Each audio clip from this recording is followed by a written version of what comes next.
How's it going, everyone? We're going to do a quick walkthrough of how the app works. From the moment you install it, this is the initial window. And now we're going to move on and test out the messaging feature, okay? Alright. The first thing is to check the quick start guide. Here it explains what the complete startup process is and what you need for the app to work perfectly. The most essential and important thing is to have the Gemini API key. To get that, you need to click on the first link that's in blue in the UI. And then that link will take us to exactly this page.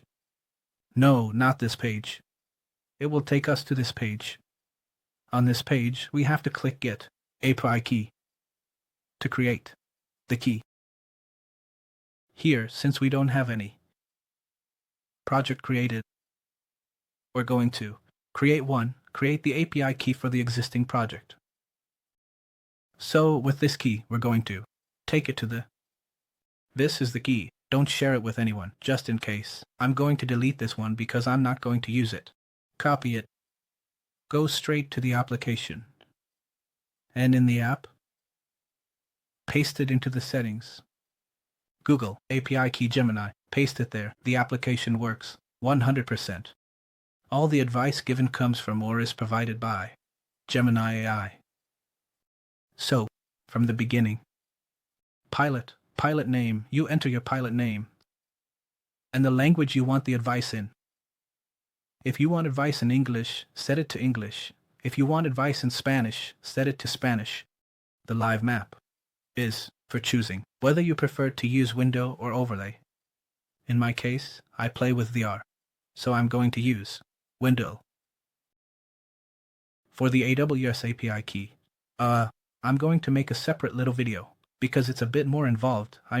It's a bit more complex. Registering is harder. It's like signing up on any website, but you have to follow certain steps that are a bit more specific.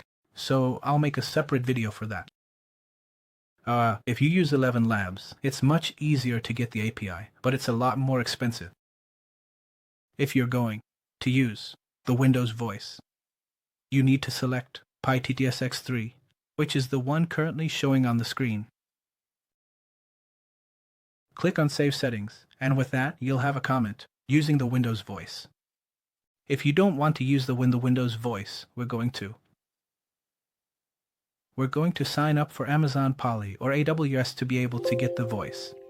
Now we're going to try it using Matthew's voice in English. Then we'll try it in Spanish, just to show both examples. Regarding the maps and references, I'll make sure to provide you with at least the main categories, which are GD3, F4, IMSA. I'll be giving you the maps 2 weeks in advance in case you want to practice beforehand. Right now we're at Road Atlanta in IMSA, so we're going to use that reference. And we're going to... another important thing, here's the section where you can import or export telemetry for your friends to compete. To practice with your friends, lap times, or to share your time with a friend. How do you do that? You generate an optimal lap time for the track. Depending on the different sectors, you take the best time from each sector, historically, and combine it with all the telemetry that was included in achieving that time. And then you compress it into a zip file and give it to your teammate, your friend. Got it. The Control Coach tab is where we start everything related to coaching. The advice, the telemetry capture, everything that has to do with that. And when you don't want coaching, but you do want to record your telemetry in case you set a time or break a record, you just start the logger, and the logger will save all the telemetry from that track or from when you set the record. Just make sure it's stored. And down here is for reviewing sessions afterward. Let's see. We'll go over that later. It's for reviewing the entire training session you had. You can see your lap times, improvements, the advice the guide gave you if you want to read it again. Analyze which lap you improved on, which lap you did worse on, and so on. For now, we're going to go with track walkthroughs. So, each color represents a different sector. On this track, I see 4 colors, so there are probably 4 sectors, and the number of turns. Sometimes, iRacing tells us that a track has a certain number of turns. In real life, you might see that it actually has more turns. In this case, iRacing doesn't count the S-curves as turns, so they're not marked as turns on the map, because that's just how iRacing sees it. But if you want the AI to give you a message in the S section, what you can do is tell the map, add a turn here. The turn starts at this point and ends at that point. And the AI will treat it as a turn. It will use the measurement you provided and give you the message. Focus on a smoother, more consistent entry into turn 1 to reduce your significant time loss in this sector. Try to brake later and carry more speed into turn 3. You're losing time here, and a later braking point is a great way to regain those tenths. Okay. Once you've picked up the pace, it will give you much more precise advice. Based on the lap it analyzed, Aim for a more aggressive but controlled apex in turn 10. This should help you improve your exit speed and sector time. well, it's going to be a much more detailed analysis once your lap times are consistent.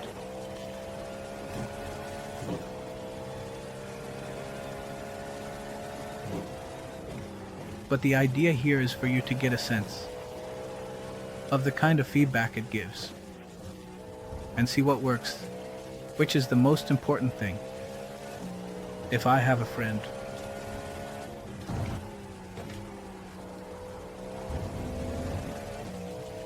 who also races in, I must say, for example, and he's doing 109 laps, I could ask him to lend me his telemetry uploaded, and the AI would try to push me to achieve those times based on the telemetry, or based on the telemetry it sees from my friend.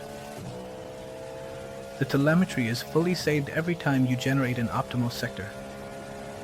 It saves the acceleration inputs, braking, g-force, track temperature, track condition, whether it was dry or wet. The AI will never advise you. Another super important point, this AI will never suggest reference lap times. If the track is wet, it won't suggest dry lap times. If the track is dry, it won't suggest wet lap times. We've put a lot of effort into that, and that's what makes the difference. Focus on carrying more speed through turn 1, aiming for a smoother, later braking point to improve your exit speed. You're carrying significantly more speed into turn 5 than in your reference lap. Maintain this speed, but try to be smoother and more precise to improve corner exit and avoid excess brake use.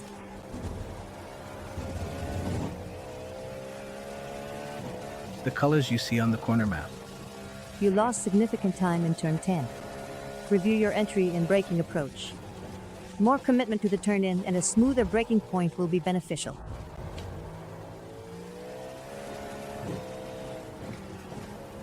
At the braking zone for T1, try to delay your braking point slightly to improve your entry and reduce your approach speed. This will allow you to take a smoother line and get better acceleration on the exit. At T4, aim for a more aggressive line, maintaining your speed through the corner. Your exit speed was significantly slower than the reference lap.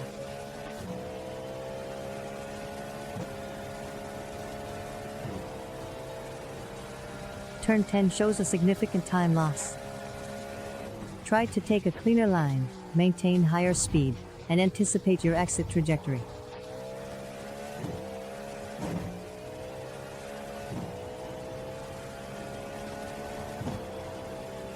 Okay, is this going to be a valid lap?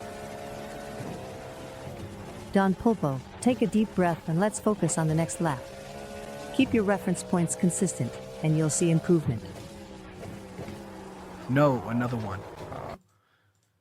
After you finish a session, what you can do is use Control Coach. Stop what you were doing I'm going to open this and add it in a window. Give me a second. There, what do we do with this? Here is the little button that says Open Session Advisor. We look for the session we were just in, which is 169. Oh my God! Man, what are we going to get here? The valid laps that were analyzed, the tips that were found up to. It's in Spanish. Well, let's look at it in Spanish first. You'll be able to review the times, improvement times, the frequency of this. One is very short, but, for example, if in Sector 1 there were a lot more tips given than in Sector 2, here you have a count, a tally of how many times the tips were given. So, it's pretty useful. It will show you where you're really losing the most time in, what we need to analyze.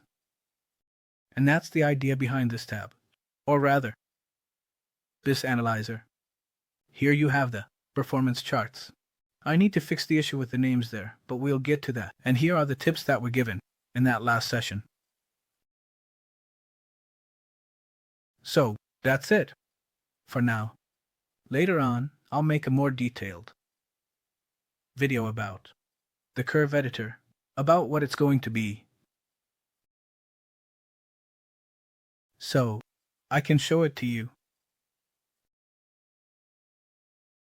No, it didn't recognize it now. I need to restart it. But, anyway, this is the software. The software works, so we'll have time to practice. Important updates are coming. I already have in mind what I want to do, but I'm also interested in knowing what people who have tried it think. Remember, you have 7 days free to try it out. So, what can we improve? What are you interested in hearing about? Alright, take care. See you, a hug, and here I am from my little corner. Good luck. Big hug, guys.